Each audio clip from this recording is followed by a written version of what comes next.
We're happy to have you all here today, and we're really happy to have Deborah Siegel, formerly from the IMF, with us today, and Leonardo Stanley from the Center for Economic Development and Societal Change in Buenos Aires with us today. We're calling our event Capital Account Regulations in the Trading System, and don't worry, I'll tell you what a capital account regulation is if it's not something that you think about every day. But in a lot of ways, we're celebrating a new report that you can get a free copy of in the back called Capital Account Regulations and the Trading System, a Compatibility Review. I guess the bumper sticker punchline of it is there's a little bit of a concern that we have two different global regimes that might be conflicting. We've got a newly emerging international monetary and financial regime that is reshaping itself in the wake of the financial crisis, and a number of the authors in this report are concerned about the extent to which many of these new regulations and new forms of advice coming out of the crisis might clash with countries' existing commitments under international trade treaties, such as the World Trade Organization, and bilateral investment treaties or free trade agreements.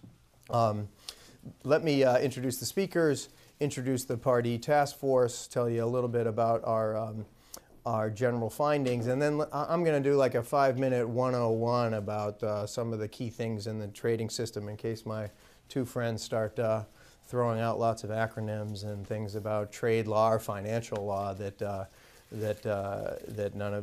not everyone is thinking about every single day and doesn't have books about these things on their coffee table. I mean, we're really expressing concern here about the extent to which financial law and the regimes around it are clashing with trade law and the regimes around those. So we're going to hear from two exciting folks. One is Deborah E. Siegel. She's the former senior counsel at the International Monetary Fund. She spent 20 years there working in the legal department in the Office of the Internal Audit. Her specialities include international trade with a focus on the relationship between the WTO and the IMF, as well as anti-corruption laws and ethics for government officials. She worked in the private sector before and has degrees from Washington Law School, New York University, and Tufts University. Leonardo Stanley is an economist in the Department of Economics for the Center for the Study of State and Society, or CEDES, in Argentina, Buenos Aires. He's a researcher at the Mercosur Economic Research Network and teaches undergraduate and postgraduate courses in the School of Economics at the University of Buenos Aires. He's got a number of publications and is working on these issues for a long time. So these two folks were both part of this task force that we put together that came out of the financial crisis. Boston University has been so many fun and interesting things have happened here across the university since the crisis. We wouldn't, it's too bad that it took a crisis to bring us all together, but as Cynthia noted, one of the interesting things that's come out of the crisis is that there's been the emergence of this Center for Finance, Law, and Policy. Right after the crisis, the Pardee Center was having events about the crisis. There were events at the business school. There were events at the Morin Center for Financial Law. There's events in the economics department, and enough people started going to all these things to try to figure this whole thing out. And we realized, wow, Boston University has a lot of both professional researchers and academics and students who are doing research and are really interested in all this stuff. And I think we've all can credit ourselves for having a real interesting set of conversations about all these things to try to rethink it. And the Center for Finance, Law, and Policy is one of the co-sponsors that we have here today, and they supported this report to a certain extent. Right after the crisis, one of the things that has been done at the Pardee Center is that myself and the former finance minister of Colombia put together something called a task force on regulating global capital flows. Foreign capital flows or cross-border financial flows, bonds, dividends, derivatives, currency trades, and so forth, are things that can move around the world economy quite quickly and on many levels are very important for investment and for employment and for productive development in economies. But depending upon the nature of your financial system and the scale of how much of this moves in different countries, it also can foster financial instability. Capital flows played a big role in the financial crisis in the United States, a major role in the financial crisis of the Eurozone, and even more so in crises in Brazil and Argentina, and certainly in East Asia in the 1990s, and certainly in Latin America in the 1980s.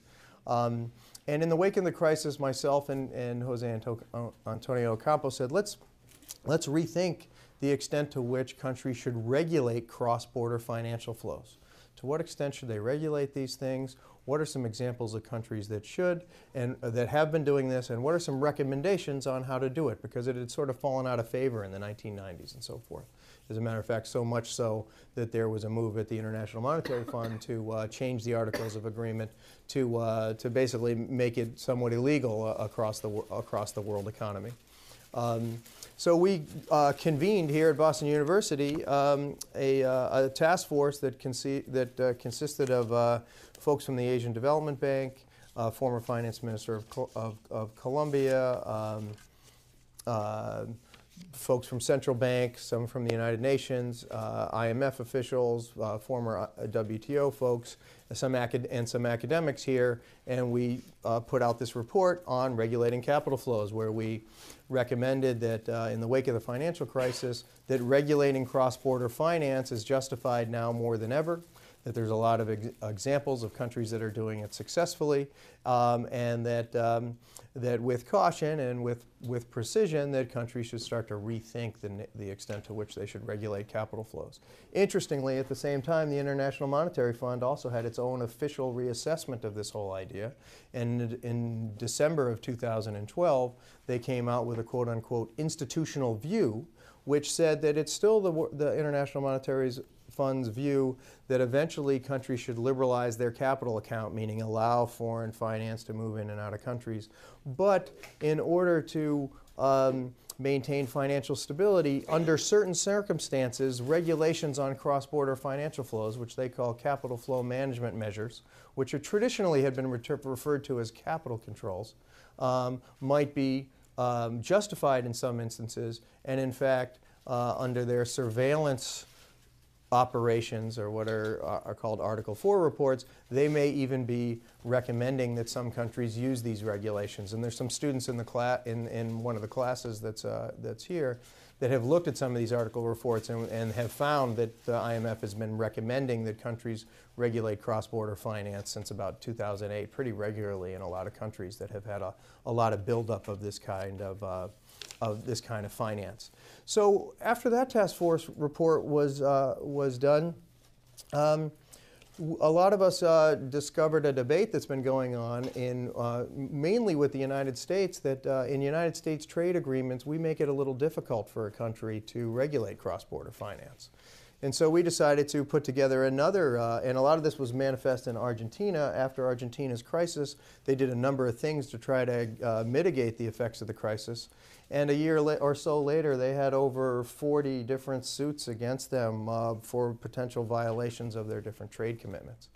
And so we convened a different group, a group for the task force. The first task force report were mainly economists and central bankers. For this one, we put together legal scholars, folks in central banks, Deborah Siegel from the IMF, a lawyer at the World Trade Organization, and we asked the question, to what extent are these new regulations compatible with the trading regime? And we found, and this will come out in the two papers, that there's a lot of potential clashes between WTO commitments and the ability to regulate capital flows, but not as accentuated as they are under many of the bilateral investment treaties and free trade agreements, especially those with the United States. It's a little bit of an open question about the World Trade Organization, but it's hard to find a legal scholar or a finance ministry that will say that regulating cross-border finance isn't in conflict with, say, their treaty with the United States, with the exception of the South Koreans, which we'll talk about in a minute. And so after doing this compatibility review in this report, since we had all these incredible finance ministry, IMF, WTO folks all in the room, we came up with a set of recommendations on what countries might want to do, what the IMF might want to do, what trade regimes might want to do to try to reconcile these, and we can get to that later. So I'm going to turn it over to my two colleagues, but let me just do a little bit of trade policy background in case these folks use acronyms that you don't think about every single day. Is that when we talk about the trade regime, we're talking about a multilateral trade regime which is governed by the World Trade Organization, which came out of the Bretton Woods agreements in the 1940s. There was an attempt to create an international trade organization. But heck, in just a couple of weeks, they created the World Bank and the International Monetary Fund and an entire exchange rate regime for the world. And they didn't get the third thing that they wanted, the International Trade Organization. But they did set up something called the General Agreement on Tariffs and Trade, which was a floating negotiation forum to try to get free trade and a uniform playing field for the trading system over time. Thinking about in the wake of the financial crisis, could world leaders ever come together and create 4 institutions that were going to last 75 years? I don't think any of us would make that bet. So we won't beat them up for not creating the ITO became manifest as the World Trade Organization not until 1995 as a result of the Uruguay round. And so one of the things when you think of trade, so why are we having a conversation about trade and finance?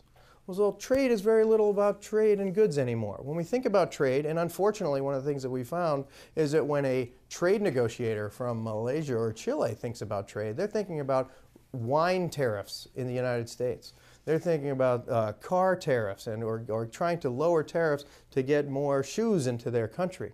And that is what the trading regime was about for at least through the 1980s. But as tariffs and quotas and subsidies in goods have gone down over the past 50 or 60 years, the private sector and governments have noticed that there are things that are non-tariff barriers that are domestic regulations that impact trade. And one of the key areas has been in services. If you're older, like myself, we used to talk about tradables and non-tradables. And the non-tradables were the service sectors. But now in a globalized world, the service is trade. Anyone here coming to Boston University from another school, from another country? So you folks are services exports. We are exporting our services here as Boston University professors to your country. And in the balance of payments, your tuition payments to Boston fall under Mode 2 services commitments because you are consuming things abroad. And heck, if you think about the 2 guiding principles in the trade regime, one of them is most favored nation.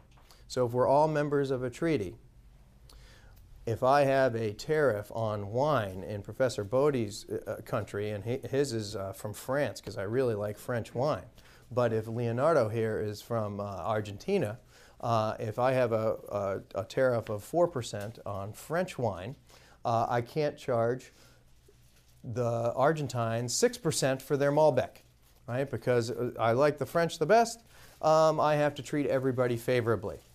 Now, to create a level playing field for the global economy, there's also another principle in trade policy called national treatment, which means that I can't treat my national sectors. I have to treat them the same that I treat my other fellow countries.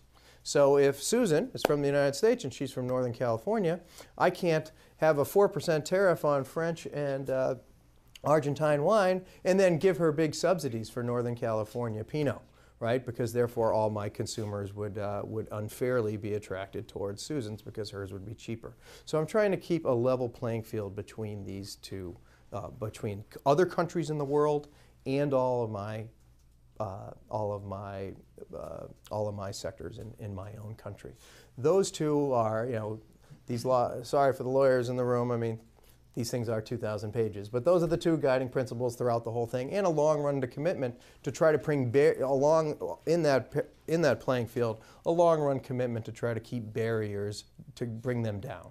So to bring those tariffs eventually down to zero, to bring those restrictions on education to basically zero. So heck, if you're from Romania, you want to come here, you can come here, but I'm not going to make it harder for Tatiana from Mexico to come here. And so those are the long-run guiding principles of the World Trade Organization. Now, under the World Trade Organization, there's been a proliferation, especially over the past 15 years, of regional trade agreements, or what some people call free trade agreements, and bilateral investment treaties. The WTO, I guess one other feature to note, is that it's got over 160 something measures, and when they come together in what's called a round, we're in the middle of one, the end of one, the beginning of one now, we're not quite sure. When they come together in a round, they're basically renegotiating the terms of the treaty. And when they do that, they have to do that by one country, one vote. In the 1940s and 50s, when there was just 6 or 7 countries that won the war and basically had the lion's share of the world market, these agreements were not that hard. Now that you've got 160 countries with different politics in their own country, different comparative advantages and so forth, the process has become very slow. And not every country, perhaps not any country, gets exactly what they want when they have to negotiate with 160 or so. So one of the stated policies in the United States has been something called competitive liberalization. We're going to find countries that agree with us on trade policy and sign deals with them. And hopefully, by signing enough of those, we are going to get some of the countries that don't necessarily agree with us at the WTO to eventually have to sort of cave in, because we've surrounded them with deals that they said they didn't like. The big countries that have formed a coalition at the World Trade Organization that hasn't seen eye to eye with U.S. trade policies are largely these BRICS countries. You know, South Africa being perhaps the most important at the WTO, but supported by India, China, and Brazil, and a host of other countries have been part of. I'm not blaming them. The blame goes to 160 countries, but the whole thing has been slow. So the U.S. has said, okay, well, let's call up Colombia. They see eye to eye on a lot of these things. They have comparative advantages that they want to sell things to us. We want to sell things to them. We'll do a deal with them. There's been over 50 of them in the past 15 or so years. In the United States, and it's triggered European deals, it's triggered Asian deals, there's Latin American deals. In this hemisphere, we call it the spaghetti bowl of interlocking trade treaties. In Asia, they refer to it as the noodle bowl of interlocking trade treaties, and nobody wants to be the guy at the border that has to say, okay, Strom, your ship just came in, and where did you stop on your way here? Because each box needs to be inspected for every single trade treaty that it might go under. So there's been these proliferation of these, and these go much deeper than what you get at the WTO. They still have these two principles, but one of the things that they require is that all transfers of all covered investments, derivatives, profits, bonds, currencies, have to move in and out of the country freely and without delay. Perhaps the United States is really engaged in two big ones. Obama in his inauguration speech, or was it in his acceptance speech, or in the State of the Union, announced a trade deal with the Europeans, the transatlantic trade deal. They say he's going to complete in 2 years. And the Obama administration has been doing something called the Trans-Pacific Partnership, which deals with a number of Pacific Rim countries. It's been going on for quite a long time, but just this morning, Japan officially entered it. And so this is a major Pacific deal as well. Interestingly, China is not part of it. And so the U.S. is engaged in this. So that's, I hope that's enough basic background. I don't want to take away from these two really interesting people, but I think this might help us put some of this in context. And again, what the task force, what these two authors talk about was, to what extent is this emerging noodle bowl, spaghetti bowl of regional trade agreements and new regulations at the World Trade Organization, to what extent are those trade deals that now have financial services components in them, because not only are these services and education part of these deals now, so would banking services and financial services that are cross borders are part of these deals. So to what extent are commitments that countries are making in the trade regime on the liberalization of financial services, on regulations related to financial services, on making transfers of funds move freely without delay with trade deals, to what extent are those compatible with new ideas at the International Monetary Fund, with the Dodd-Frank bill, with the things at the FSB and the G20? That's what we looked at. These folks have the answers. I think Leonardo Stanley from Argentina will go first and outline some of the papers on capital account regulations or cross-border financial regulations and the WTO. And Deborah Siegel will talk about capital account regulations and regional trade agreements and BITs, especially those of the United States. Okay. Okay. First of all, well, thanks, Kevin, and thanks Boston University for hosting me and inviting to stay with you. And I will just talk very briefly on three. Trying to focus on three specific points. First, on GATT's weakness, General Agreement on Trade and Service weakness. Later on, the advantage given by GATT in contrast to free trade agreements and bilateral investment treaties. And finally, some conclusions. I will begin with that, and I should apologize in advance for my English. I'm very bad, and I temporarily in export, like for mode 2 of that. So I would say that the recent financial turmoil has helped to highlight the utmost importance of an effective financial regulation, as we are observing, including controls on short-term international capital movements. As the experience of emerging BRICS have shown, the introduction of capital account regulation, CARS, has also proved effective to prevent crises, a sort of macroprudential regulation, and to alter the temporal structure of capital flows. Unfortunately, sensible measures like this could be challenged under the WTO GATT's legal framework. The obligations set forth by the GATT fall essentially in two categories: the general obligation and the specific commitments. The former are automatically binding on members from the moment in which the WTO agreement is being signed. The specific commitments are instead binding as obligation that each country decides voluntarily to assume or to undertake, particularly with regard to market access and national treatment. In other words, specific sector commitments determine the liberalization impact of the agreement for this member country. For this reason, this clause has become the main subject of controversy of subsequent negotiation rounds. In particular, state members who have committed to grant free access to financial service markets under Mode 1 and Mode 3 are in fact requested to liberalize capital flows which are strictly connected to the service provider.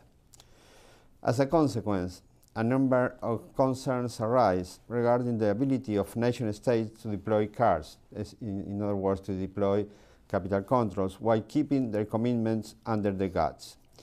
In other words, the conflict between re-regulation and existing WTO rules remains, as highlighted by the 2009 UN Stiglitz report. Nonetheless, it is fair to mention that WTO members do have some space to introduce these capital accounts regulations. In particular, three specific exceptions allow members to elude GATT's limitation as follows. First, member states are allowed to introduce capital controls satisfying an IMF request. According to Article 15.9, Article A of the GATT, of the General Agreement on Tariff and Trade, a measure restricting capital transaction that is consistent with an IMF obligation should not lead to a finding of breach of GATT's WTO provision. A second exception is allowed in order to safeguard members' stable balances of payments. It follows that members are not only permitted to impose temporary trade restriction, but they could also introduce current account restriction service-related payments.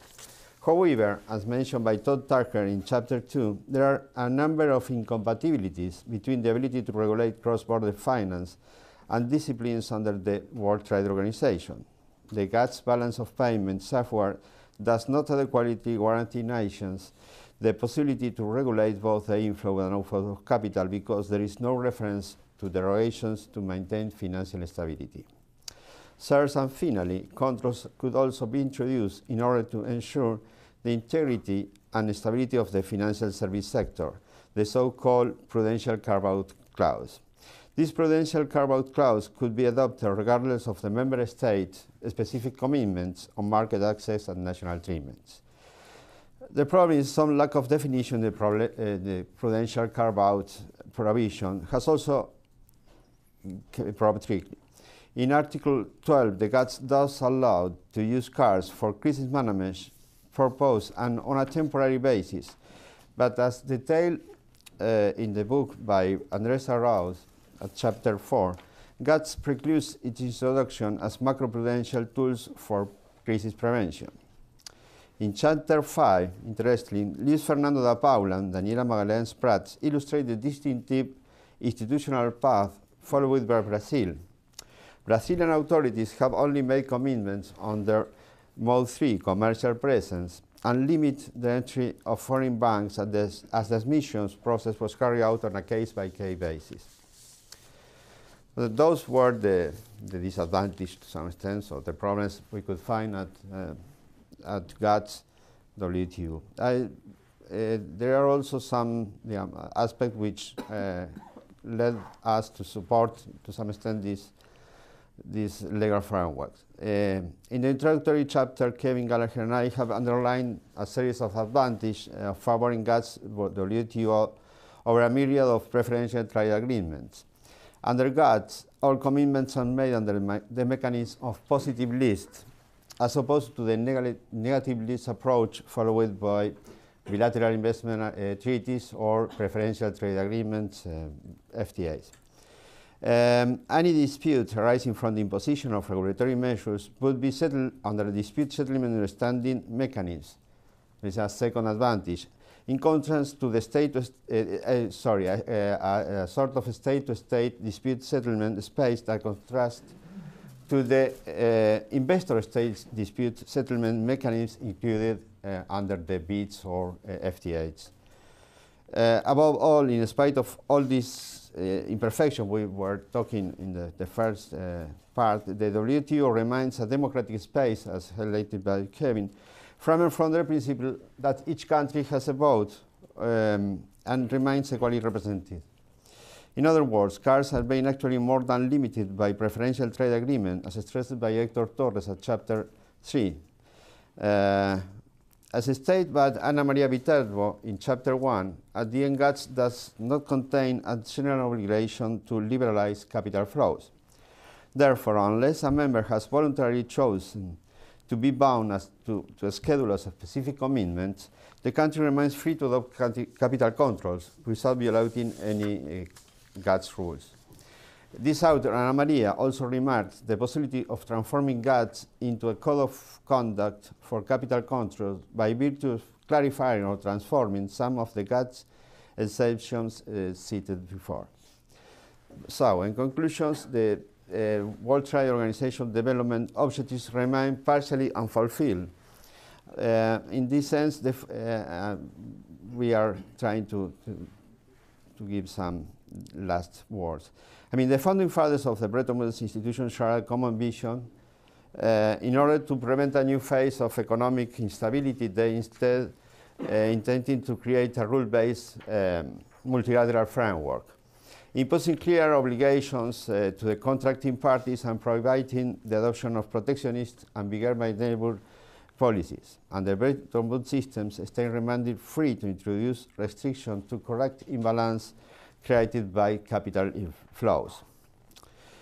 Unfortunately, since the 70s, the international financial system turned bolder. GATS and preferential trade agreement liberalization of trade and investment in financial service has significantly helped the adoption of very risk strategies and business models that eventually fueled the financial crisis.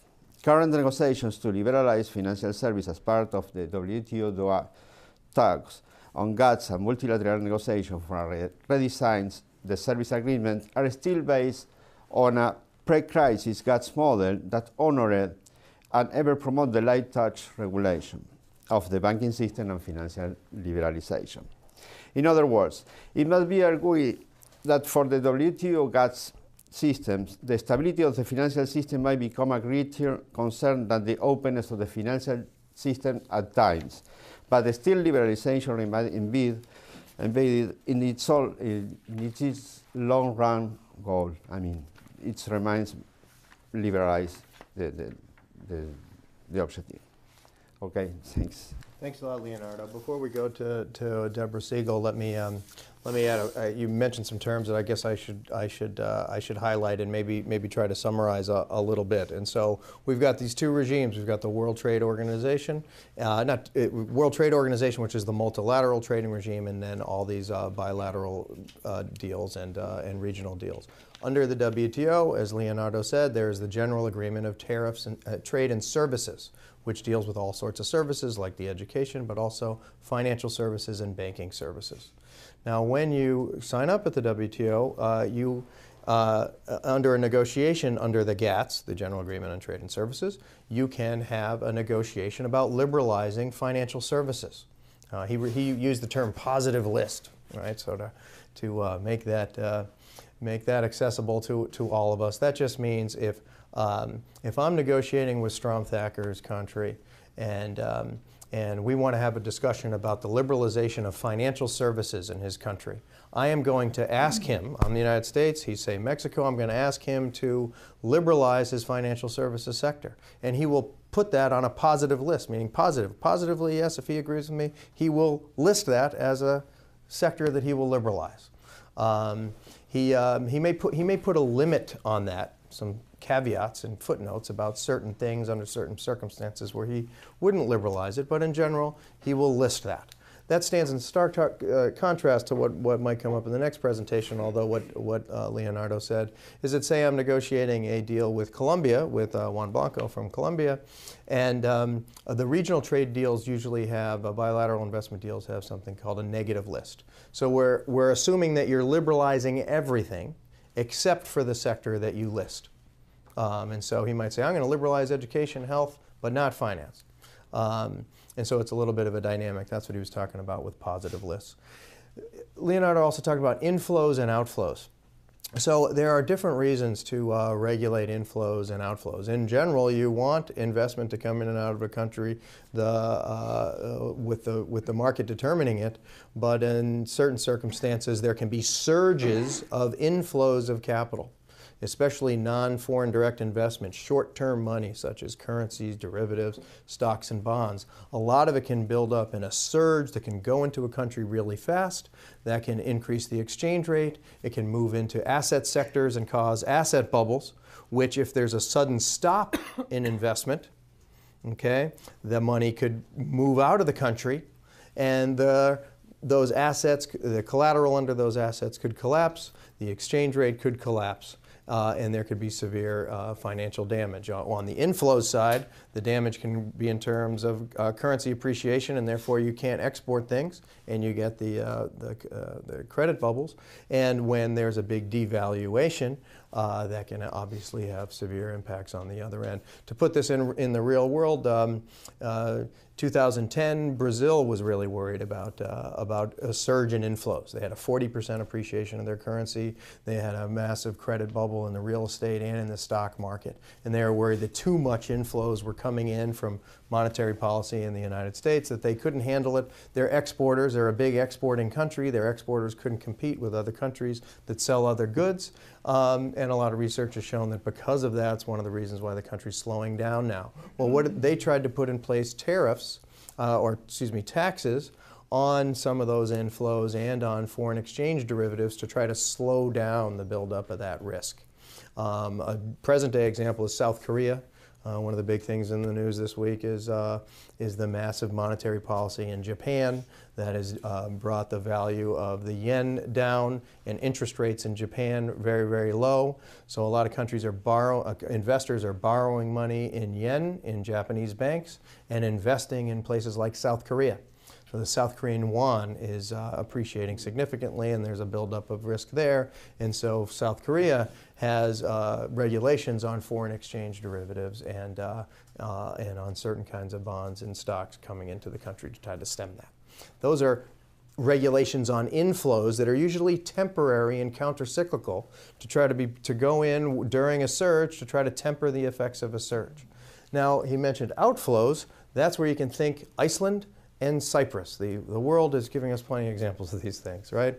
So outflows regulations are often when there's a massive devaluation of the currency and there's a lot of capital flight from the banks from the country. There's a run on banks leaving the country that could put the country in dire straits, and often a banking authority or the International Monetary Fund will recommend that they limit the amount or tax the amount of capital leaving the country to try to stop a disintegration of their banking system and a massive drop in their exchange rate. Why does a massive drop in your exchange rate really hurt? Isn't that what those Brazilian exporters wanted when their exchange rate was expensive? Well, if you have a lot of debt and your debt is denominated in international dollars or in euro or in yen, and the value of your local currency goes down, your balance sheet or the amount of debt that you owe has just exploded. Okay, and so financial authorities are really concerned about that. And so when we talk about does the WTO or does a regional trade agreement or a bilateral investment treaty give countries the proper policy space for what the South Koreans, the Brazilians are doing, and as we'll hear that the International Monetary Fund is starting to recommend, we're asking to what extent are those kinds of instruments permissible. To summarize, Leonardo, at the World Trade Organization, it's 100% permissible if you haven't listed liberalizing financial services in your General Agreement on Trade and Services commitments. So under your GATS commitments, when I called up Strom and asked him to liberalize his financial services sector, if he said no, like Brazil did, and said, but I'll do the health sector, then he can do whatever he wants. And that's actually, we have a chapter in here by 2 Brazilians, and Brazil has not made commitments in financial services under the GATS, and so they can do whatever they want. Also under the GATS, if Tatiana from Colombia had said, or from Chile had said, yes, I will liberalize financial services, but I'm going to put a limit on them.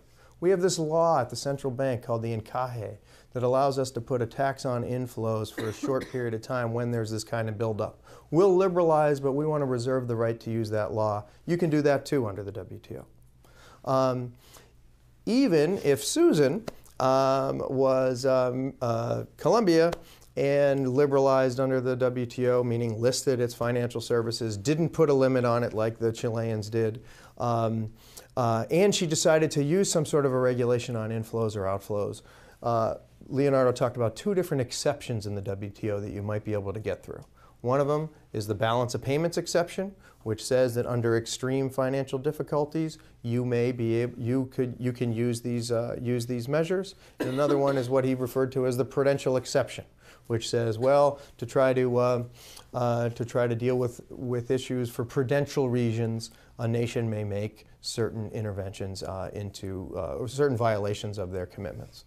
And many of the legal scholars and central bankers on the WTO one are not much of a consensus there. Some of them are really concerned that the balance of payments only allows an outflow sort of Icelandic situation because it says under extreme, lawyers really argue, we had to watch the lawyers argue about 2 words in a paragraph for 2 hours, but under extreme circumstances, that says more to most in the legal community that, okay, the Cyprus-Iceland kind of thing is okay, but not the tax that Brazil has or the foreign exchange derivative regulations that the South Koreans have. Sorry to go on, and we'll leave questions till after, I'm sorry, but just to help clarify and accentuate. Deborah Siegel, formerly from the island. Yeah, hi. Well, thank Thanks everyone for coming, and thanks to Kevin and Cynthia back there for inviting me. It's an advantage to go last because you have a lot of background that's already been given to you. I'm going to talk mainly about the relationship of the trade side to the IMF. As I was listening to this, I decided to start with a point that I had in my prepared remarks a little later, but it occurs to me that it's important background to notice that in some ways, to use a cliche, we're talking about apples and oranges. Because let's look at what you want in a trade agreement. If you come from, and let's take the US, from the trading agency of the US called USTR, your mission, what is your mission? Your mission is to open markets in foreign countries for US products. And as part of that mission, you want to protect US interests when they go into those foreign markets. You want to make sure that the services that you're provided there will be allowed to be distributed. You want to make sure that the money for those services goes in and then the payments can come out. And if your investors are in that country, you want them to be protected from any controls on them benefiting. That is their mission. That's, let's say, the apple. What's the IMF? Well, that's the orange. The IMF is an international organization. It has a charter that establishes it, so in a way it's an international treaty, but most of these trade agreements do not establish an organization with an institutional role. Now, the WTO has been created as an organization, but that's another lecture on the differences of the organization. But I think it's a pretty fair summary that trade is covered by treaties, and the IMF is an organization with its own mission. But its mission is not that of promoting the interests of any individual government. Its mission is to have governments work together and to help countries in difficulty promote their abilities to relate to other countries. And that's why it has rules on exchange rates, so it can't interfere with trade by manipulating its exchange rate. That's why, as an organization, it provides financing to members in economic distress. And that's why it has this function that Kevin alluded to called surveillance, which are regular meetings with countries to take stock of how things are going. And that happens to fall under Article 4 of the IMF's charter, and that's why they're called Article 4 reports. So what I would like to do is touch on 3 ways to look at how these apples and oranges interact. The first is why capital control issues fit into the law and the work of the IMF at all. The second is how that work of the IMF is impacted by this proliferation of treaties. And the third is the flip side, whether what the IMF is doing impacts in the other way.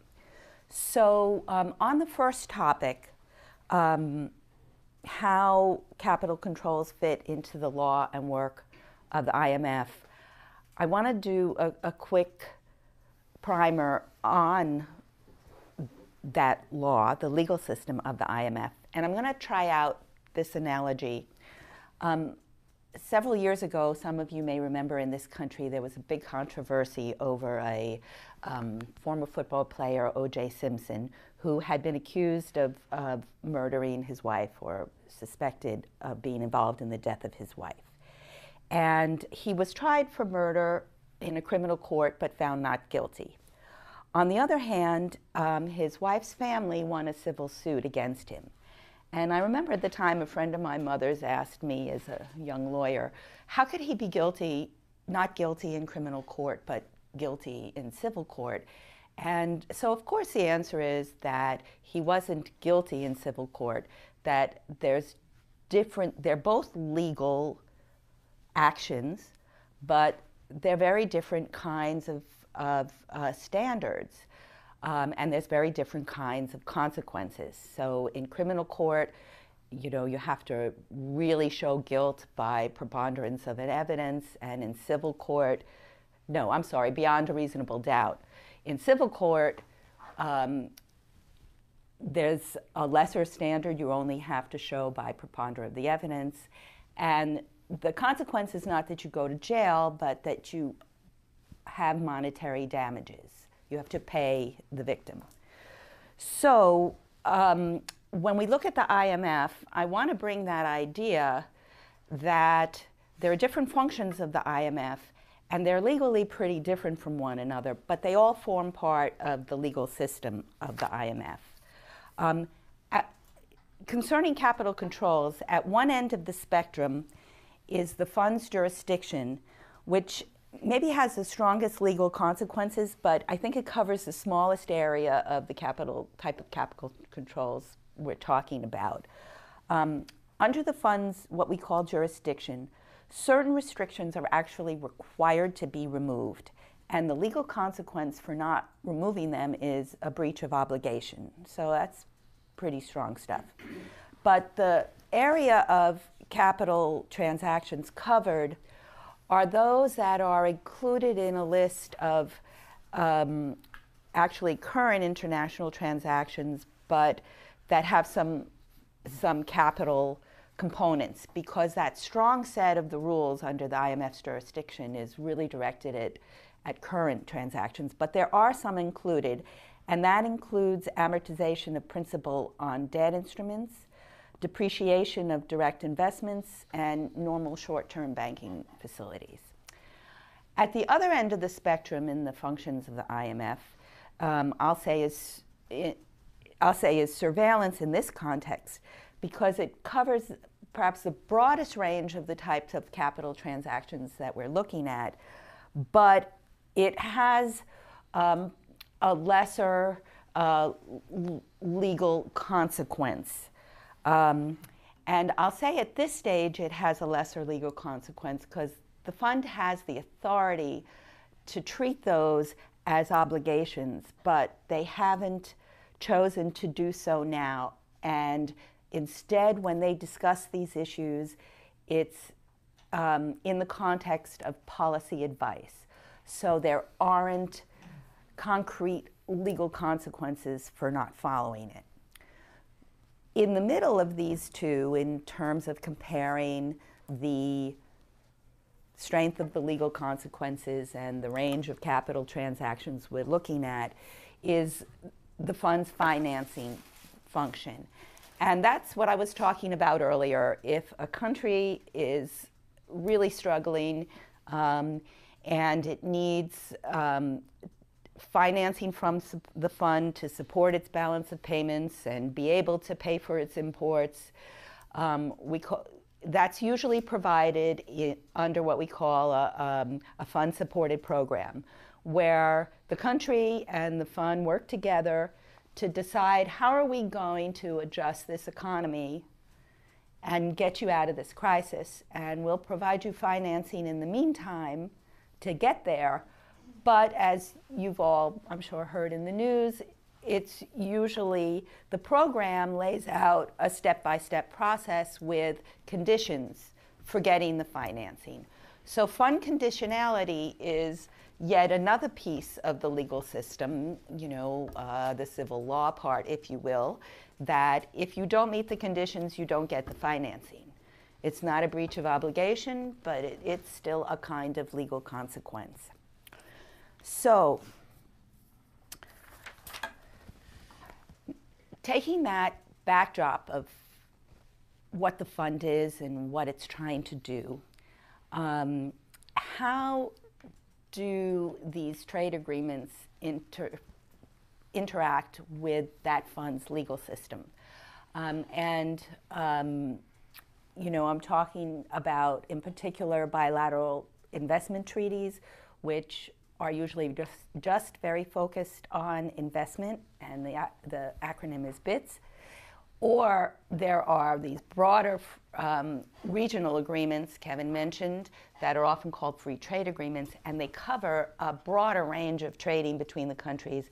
But more and more now, I'd say, even without exception, they have a chapter on investment or a chapter on services, like Leonardo was saying. And so we have to look about how, I forget which fruit I did, the apple of the trade agreements interacts with the orange of the IMF. And the concrete problem is, as Kevin said, making sure that countries still have choices, that they still have the policy space, which is, you know, the term of art now, to use certain capital controls, or now they're called CARs, or the IMF is referring to them as capital flow management measures, the type of measures that Kevin was outlining, that as circumstances evolve in their economy and unanticipated crises develop, can countries actually use these measures? And the potential problem is that in the context of these trading agreements, some of them are written so starkly that they don't allow this policy space, that they articulate, you know, I'm not quoting, but, you know, thou shalt not ever impose capital controls on the investments that are covered under these BITs or FTAs. And some of them have the kinds of exceptions that Leonardo was referring to, and some of them don't. Most of them don't have the broad crisis safeguard that is in the GATT and the GATS, which says in the circumstance of a balance of payments crises, there is permission to deviate from this rule in your trade agreements to impose these kind of restrictions. So, if the fund is working with a member to help them resolve a financial crisis, and part of the economic program involves a condition that until we get your act back together here, there may be some kind of regulations. And if that member is not permitted to take that measure, it could interfere with the program, and then the member would not be have access to fund resources. So that's where I'm comparing the kind of bilateral self-interest that is part of a trade agreement to the work of an institution like the IMF, which has a mission to resolve crises and help countries interact with each other generally. There are a couple of technical, legal conflicts under jurisdiction, but I'll save those for now. But I think the bigger story is in the context of surveillance. And I think Kevin and Leonardo described it well, that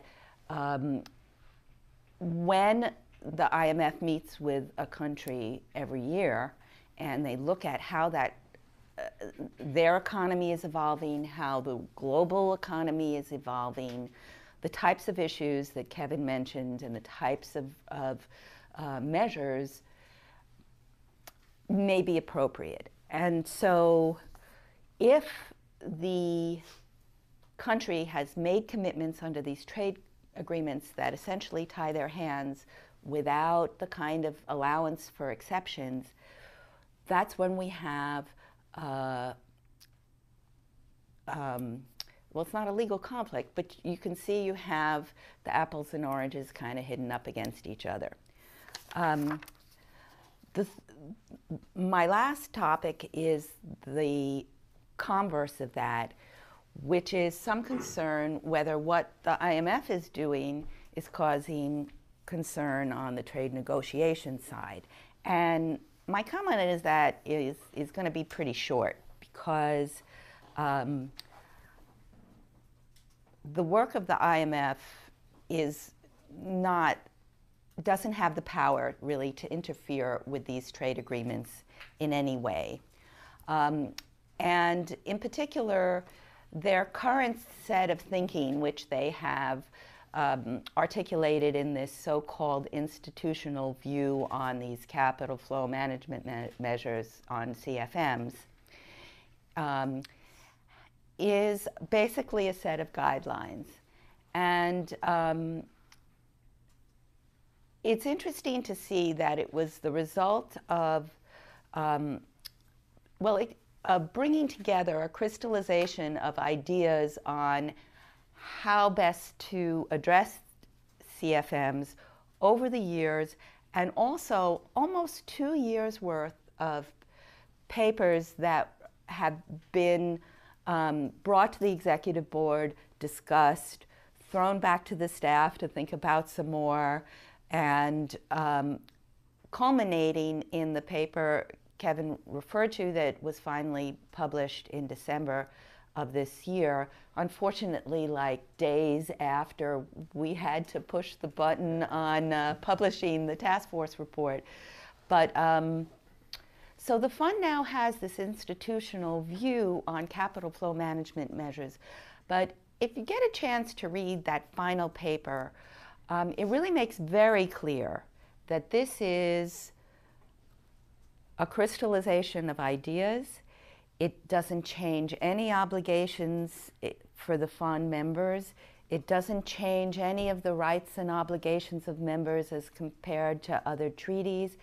It is meant to be informative and guide staff in an intelligent way to try and draw on the wisdom that has been collected over the years. So the fund will not be advising members to breach their obligations if they have them under free trade agreements. They will be working with countries to take the measures that they think are appropriate and to work around their legal obligations. So my punchline is that the stark provisions of the BITs and the FTAs interfere more with the work of the IMF under its legal regime than the other way around. And that's why I think many of us in this task force recommend that work be done on a multilateral level to ensure that these agreements, as they are getting written going forward, do include the kind of exceptions or the kind of means to allow the policy space. And that doesn't mean to swing the pendulum all the way back to no rules on capital controls. It means to find a balanced and reasonable way to regulate flows as they are may be important under specific circumstances, and to find a way to address the apple and orange, and to keep in mind the difference between bilateral self-interest and multilateral review of the global system. Thanks a lot. Well, thanks. We've got a good half hour to have questions and answers about this. I know Zvi did. We're all here from different parts of the university and some other universities, so when you raise your hand, tell us who you are.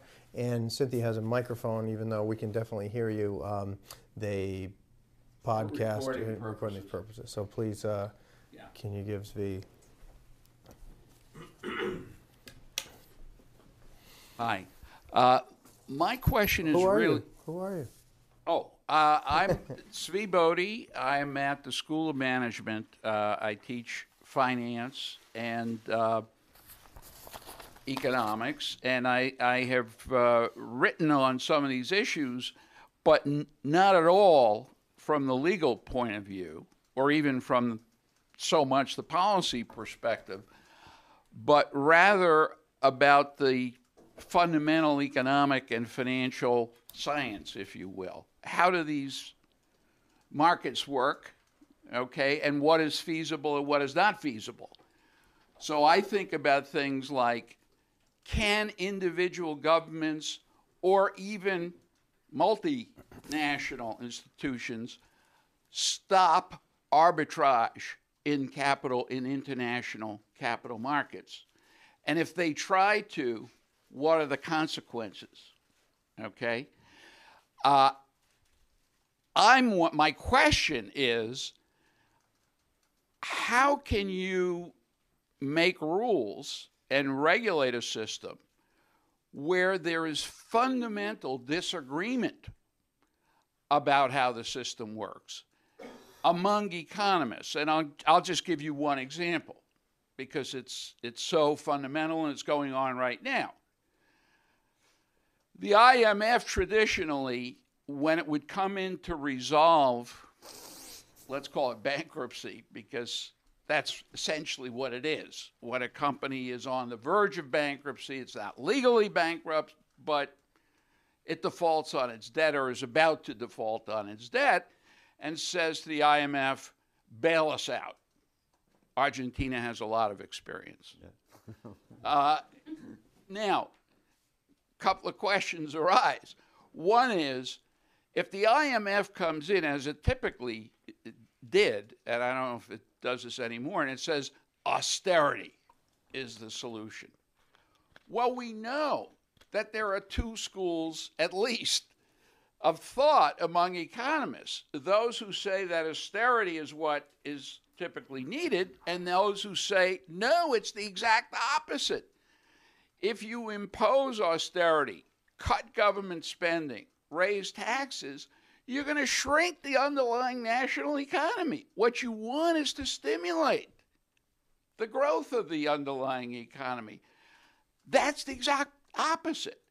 So that's, in essence, my question. What do you do when there's fundamental disagreement about the economic science?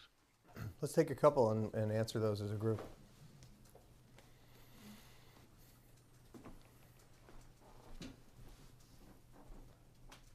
Hi, my name is Gloria. I'm from the Department of Economics. And I have a question regarding the scope of the most favored nation clause.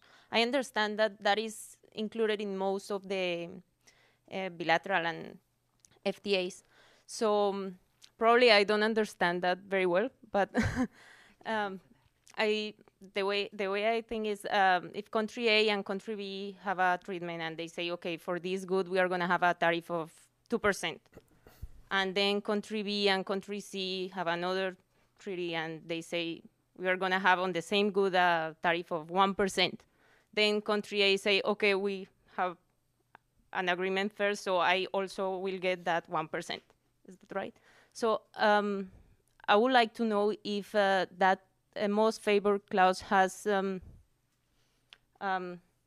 impact on that type of balance of payment exemption for capital controls and things like that, or for that type of how can I say this? I think I understand the question. Okay. I can answer that when you're ready, if you like. Thank you.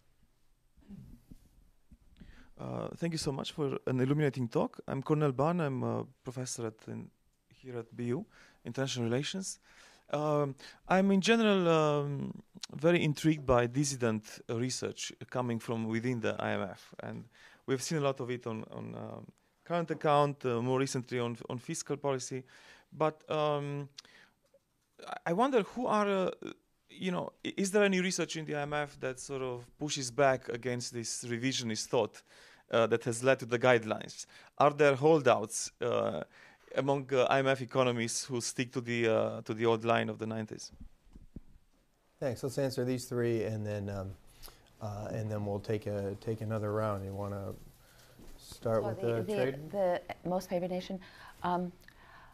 I can't resist a first comment that I think it's one of the dumbest names that policymakers have ever come up with, because it's actually counterintuitive. It makes it sound like somebody's getting the best deal. And what it means is you have to give me the most favored deal that you gave to anybody else.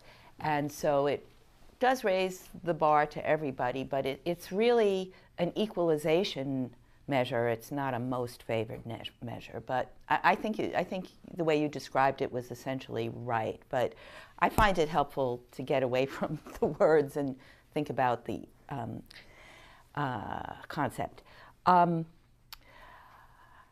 reason I think this is really a legal question is there's a difference between what's written in the treaties, which is I'll give you 1% tariff, or I won't prevent foreign deposits or foreign banking services. In that case, that would be subject to this equalizing treatment that you have to give the best deal to all your trading partners. But if you had to exercise one of the exceptions, if you had to impose, you mentioned a balance of payments crisis, or impose that safeguard, you're taking an action under the treaty. You're not drafting the treaty. So you're allowed to take the action that's provided to you under the treaty. You do have to act in a way that is non-discriminatory among your trading partners, but it doesn't really come up that whether the providing that.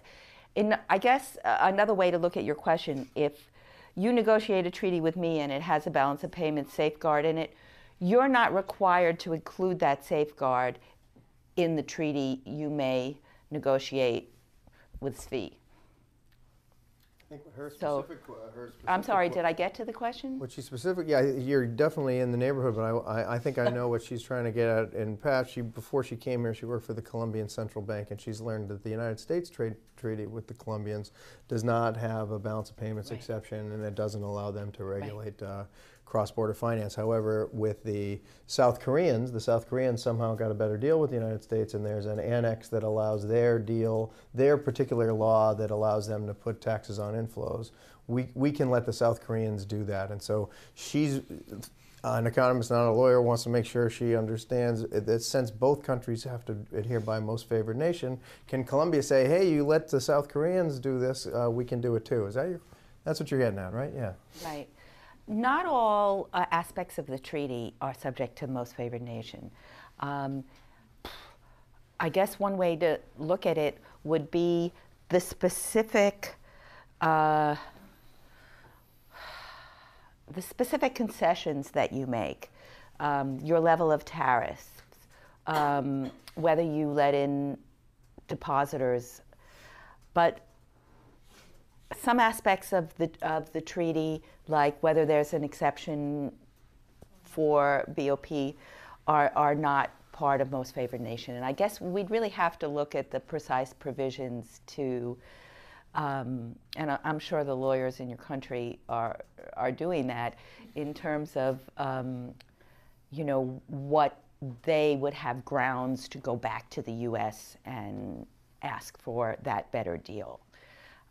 But I guess the short answer is not the whole treaty.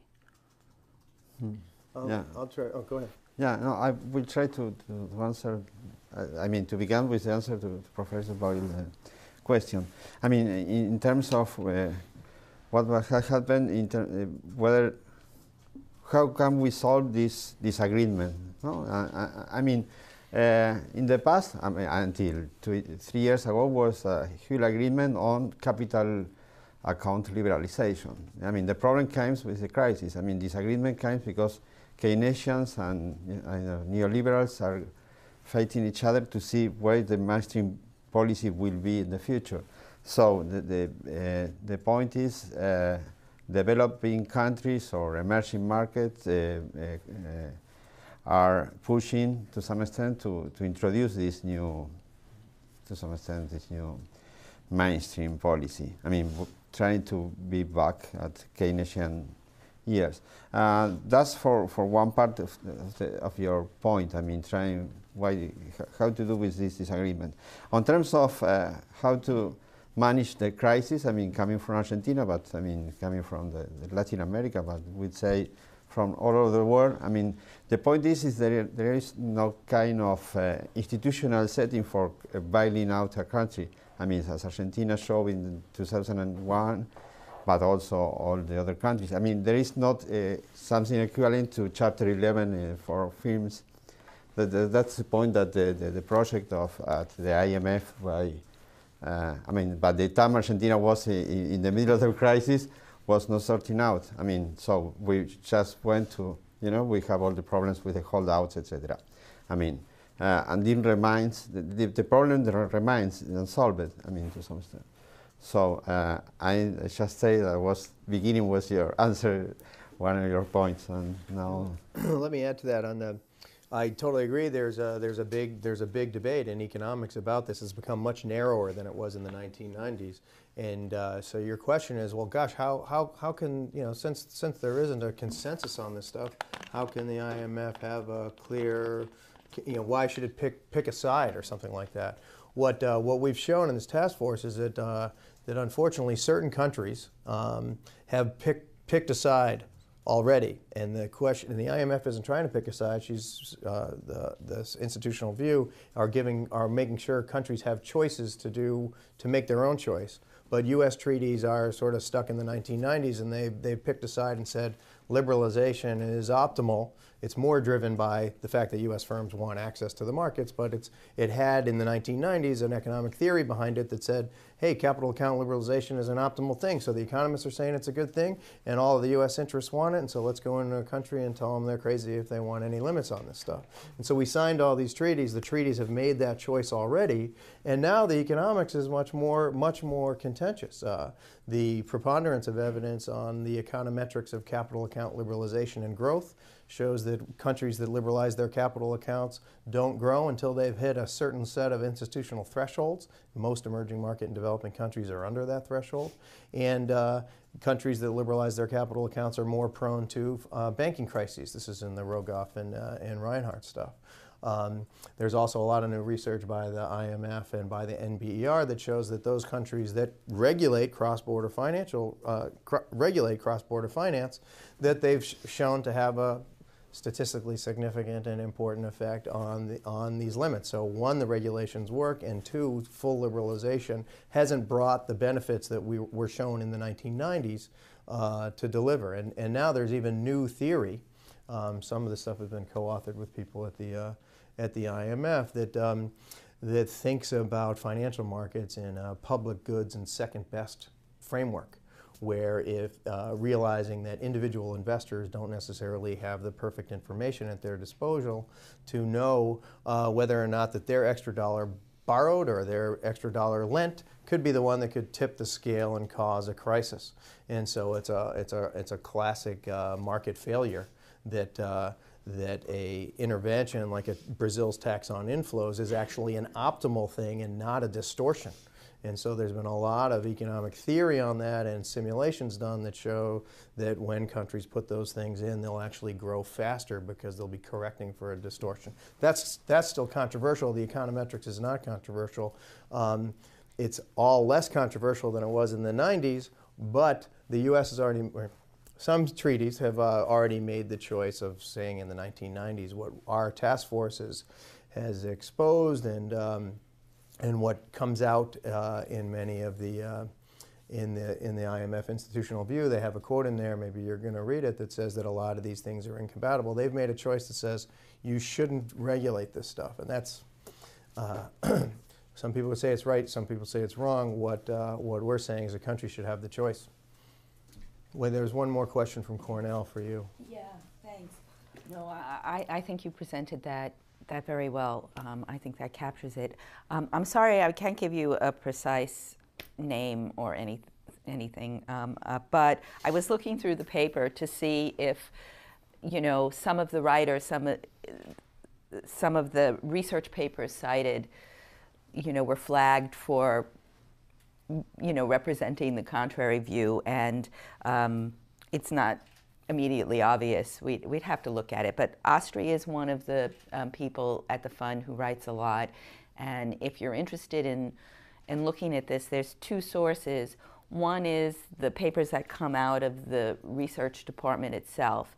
And then there's this, and those papers represent, well, the research department is more independent than some of the other departments which have to toe the party line. But even more independent are a set of staff papers that, you know, would be under a different tab on the website. And in that case, individual staff members have an opportunity to publish their own views. So those are two sources that you could look at to answer that question. Can I have a quick follow-up? No, because I didn't let him have one either. Let's have a couple more, and if there's room for you two to have a second question, we will. Sorry. I guess people want to hear what these two questions are. Oh, no, we have one here. Thank you. I was curious, given the current climate post the financial crisis, compared to the climate post the Asian financial crisis and the IMF's role in both of those circumstances, I was kind of curious about what the IMF is, where it's directing itself in terms of its position in the world on these matters, given that now you have an apparent behavior change in terms of the acceptance of these, at least in terms of the institutional view and in part coming from parts within the IMF. And I was curious, the IMF is saying that it will not interfere with these treaties. Is it just acting as an advisory capacity towards the future? Or I'm just curious because the IMF is uniquely situated in the world system to be where it could be an international lender of last resort, it could be an international regulator of types of things, and I'm curious if the IMF is moving closer to that or farther away given the rise of regional possibilities such as in Asia and elsewhere, and I'm just curious if you could speak to where the IMF sees itself moving forward in terms of capital account regulation. Let's see if there aren't other ones. We can go back to Zvi and Cornell. But I encourage other folks to ask questions. No, okay. So Zvi and Cornell each had a. Mine is actually related to your question a little bit. Oh, I'm sorry. You think this guy needs a microphone? They can hear him podcast it to China. Go ahead. My question is related to that question, and it's but it's more specific. And it relates to something that's in the news right now, credit default swaps on sovereign debt. Now, markets speak when it comes to credit default swaps. Everyone looks at how big the spread is to get a objective, market-driven estimate of probability of default and severity of default. Some national governments have decided to ban credit default swaps within their borders, or naked credit default swaps. Now, of course, that's the supply. So if you ban the supply, you're essentially banning the market because they trump up some charge. Essentially, they don't want that market signal because it doesn't reflect well on their government.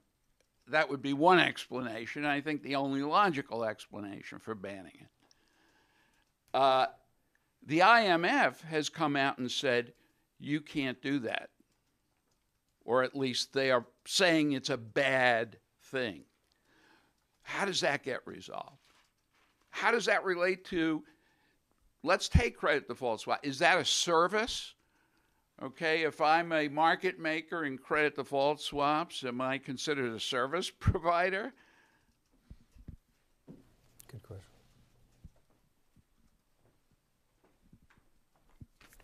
Thank you, Deborah. I have an opposite question. It's more general. Do you have a theory of what it takes to change orthodoxy inside the IMF? Because this is one of the few cases where we saw a half step, as some people put it, but it is a departure from the 1990s. It is a qualified endorsement of some kind of intervention. What does it take to get there? You don't have to give names or institutions and so on, but in your perspective, what are the kind of factors that can power a critical mass of people coming on the revisionist side, and that leading up to an official endorsement of that revisionism that we are seeing now? Okay, we got to start with Nathan. Sure. Well, I'm going to say something that maybe ties together all three. You mentioned the Asian crisis and then this crisis. The fund has really evolved over that time. And it's, you know, we talk about the living Constitution of the United States. I mean, the Articles of Agreement also have that ability to allow the fund to evolve as it needs to.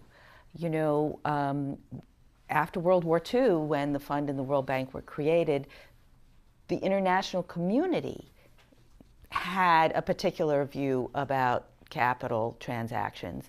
And that's why there's certain language in the IMF articles that reflected that international view at the time. But there are other provisions in the IMF articles, and that's why I think talking about it's so important to look at the different functions, and because there's different legal rules for all of them. So when the Asian crisis hit, I think it was a turning point in causing the IMF to realize that it had to broaden its work. And some of us in the legal department had to learn something I had avoided at all costs in my private practice, was learning bankruptcy law. And why that? Because if a country is in financial crisis and all the corporations are having difficulty, and some of them are going insolvent and some of them are going out of business and the creditors are getting pinched, how are you going to resolve the economic crisis in the country unless you have an orderly system of insolvency and bankruptcy? So those of us, several of us had to learn bankruptcy law, and I did manage to ease out of that. Other people worked on it. But to me, it was very striking. And you never thought that working in-house at the IMF, you'd have to learn about corporate bankruptcy law. And so another thing that came out of that was the beginning of attention to the financial sector. And that, of course, exploded in the more financial crisis. So I hope I'm remembering your exact question, but I think the first part of it was, how did the work of the fund kind of change over time and get us to looking at these issues? And I'll come back to your other part in a minute. I think that answers a little bit the question in the back, that part of it is the development in the international global system. And then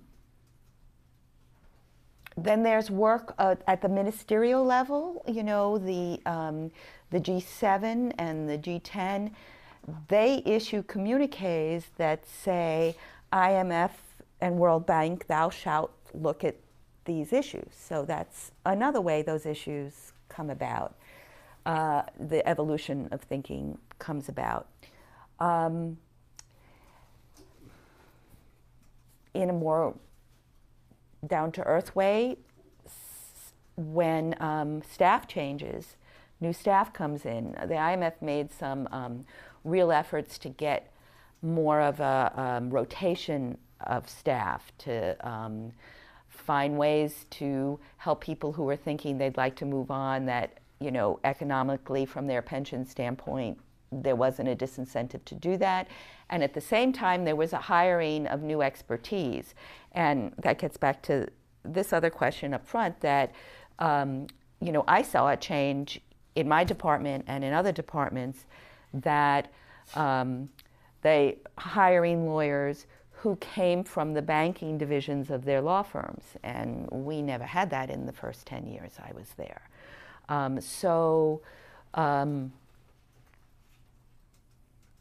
it changes as the world economy changes. And so in terms of how the IMF is looking at what they should do on capital controls, there's a couple of parts of this paper that I think, address that head on. And, let me just read the first couple of sentences of this executive summary. It says, capital flows have increased significantly in recent years and are a key aspect of the global monetary system. They offer potential benefits to countries, but their size and volatility can also pose policy challenges. The fund needs to be in a position to provide clear and consistent advice with respect to capital flows and policies related to them. In 2011, the International Monetary and Financial Committee, which is made up of, at the ministerial level, called for further work on comprehensive, flexible, and balanced approach for the management of capital flows. And then, later on in this paper, it talks about how the IMF is going to think about capital flows in its surveillance function. And at this stage, that's largely on the level of policy advice. So that's why I said it's not going to advise countries to conflict with their obligations under the free trade agreements. But if reading the institutional view, and there's a really good, it's which box it's in a box in this paper. It's so strongly emphasizes the need to look at the circumstances, and that different measures might be appropriate in different circumstances. And maybe there's some that are you look to avoid, or you're really the least desirable, because the two issues why a measure may be considered undesirable is it really going to be effective? And is it going to achieve what, so is it going to be effective and achieve what you want to achieve? And actually, is compliance assured? Because some of the measures that are imposed are very leaky. So there may be reasons why some measures are lower down on the hierarchy of the possible range of measures to be recommended. But this paper couldn't have been clearer, I think, that the thrust of it is to consider the circumstances. Here's a set of guidelines that our experience shows us might be the best approach in those circumstances, but nothing is set in stone. This view does not set anything in stone. Yeah, so I don't know. I think I've touched on everybody's question. I don't know if I've answered it to the full extent. Yeah, okay. Thanks. On the credit default swaps, I mean, in neither the fund work nor our task force, and I think most of the economics would show that when it comes to capital flows and this systemic risk, the credit default swaps are not, they are not causing any of this risk. They might indicate how risky a country is. And so this report is looking at, in terms of derivatives, foreign exchange derivatives are definitely a channel that have been identified in some of the fund reports and that we look at, and that some countries have regulated. So Brazil has limits on positions that you can take on dollar positions, and South Korea has a tax on foreign exchange positions to try to slow that down. So the CDS market will pick that up if they see that being risky, but this isn't a target of the regulation. Now, there are lots of other reports like this that are looking, we're looking at one tiny little piece, right? Cross-border financial regulations and the trading system. But there's a larger debate in the New York legal community and in the legal profession in general about financial regulatory reform and trade commitments. And so that is where there are lots of New York law firms that have little pieces about the naked swap bans and so forth in Europe, and the FTT, the financial transactions tax, and the extent to which that violates their commitments. We don't deal with that here. That's not in the IMF piece. This is on cross-border financial regulation related for booms and busts, not not general financial reform. And there's major debates. And yes, if I have a ban on naked swaps, and and I have made Mode 1 and Mode 3 commitments without any limits for new financial regulation that might come up 10 years down the road because I might have a crisis, then I am fundamentally in violation. So the question, because then, are these two of those treaties, right? Of those treaties, but the question is, no one's tested whether a CDS can get through the balance of payments exception or the prudential exception. And so there's a big debate. Some New York law firms say that the prudential exception is too big, you can drive a truck through it.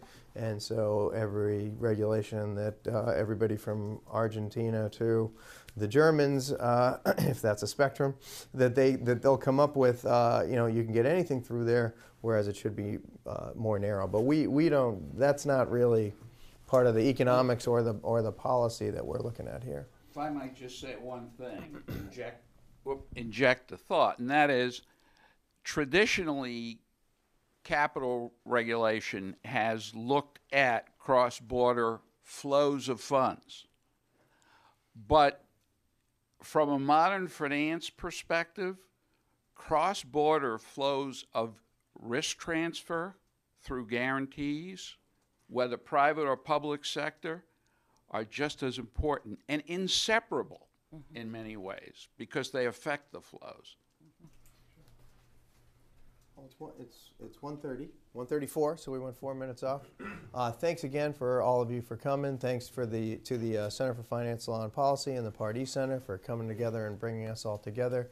If you want to talk more about taking stock on the financial crisis, go to the conference at SMG. And please especially thank our two visitors to Boston University today, Deborah Siegel and Leonardo Stanley.